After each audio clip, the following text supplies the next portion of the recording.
Okay, so this reading is an excerpt from an article written by Loch Kelly back in 2013. It's called We Are All Mystics. Sort of fits in with today's service, hopefully. Hindu wisdom traditions from India identify 4 natural states of consciousness. The first 3 we all know very well. Ego consciousness, or our everyday waking state, and the second is sleep, and the third is dream and daydream. The 4th natural state is unitive awareness, called turiya in Sanskrit. In Tibetan Buddhism, this natural ground of our being is called rigpa, or awake awareness. But once we know how, we can experience unitive awareness just as naturally as we experience the other 3 states. Unfortunately, this reality that is so important and so precious is not included in our Western psychological map. Though awake awareness may seem like a new experience, it's not an altered state. We come to realize that the everyday point of view of the ego identification is actually the altered state.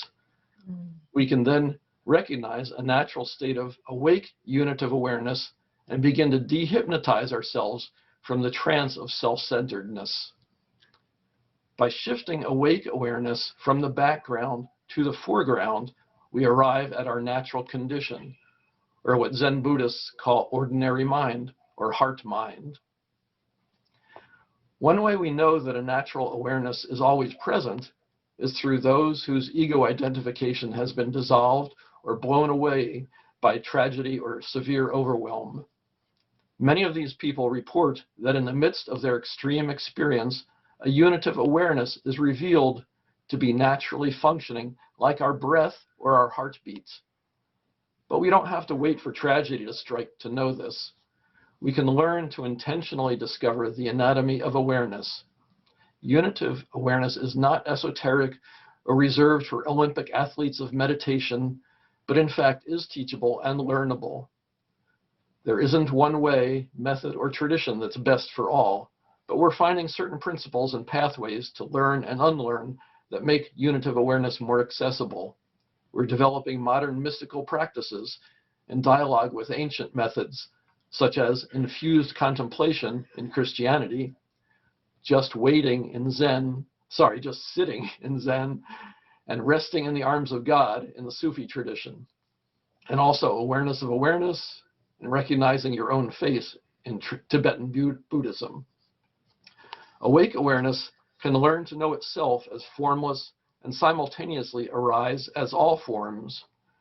To illustrate this point, imagine you're in the middle of a small storm cloud trying to see clearly.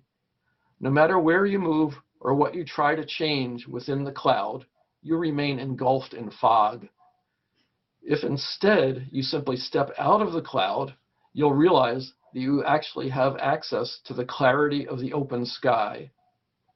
You'll realize that the foundation of who you are is the sky and all its contents. Once you realize that the sky is all around and simultaneously within the cloud, you can return to the cloud without losing clarity. Similarly, when we feel alone in our heads, depressed or upset, it's as if we're trapped inside the cloud of those thoughts and feelings. But unitive awareness can step back and recognize itself as the vast sky of formless awareness. When we embrace this vast open sky awareness, we can enter any emotional storm, pattern, or story without becoming re-identified with it. We no longer need to remain outside as a witness. When this open sky of awareness is the ground of our being, the place where we are knowing from, it naturally includes everything from within and reveals the natural unity with everyone and everything. After all, no storm ever hurt the sky, and sky permeates even the thickest, darkest cloud. This discovery of awake awareness as our ground not only leads to individual awakening from the sleepy world of the egoic view, but it reveals the interconnectedness of us all with each other, nature, and life itself. This kind of natural mysticism reflects the union of contemplation and action. And this shift of perception is also a shift in identity, as we become part of a greater whole, the same world family. Though we retain our uniqueness, we realize we're all of the same essential nature.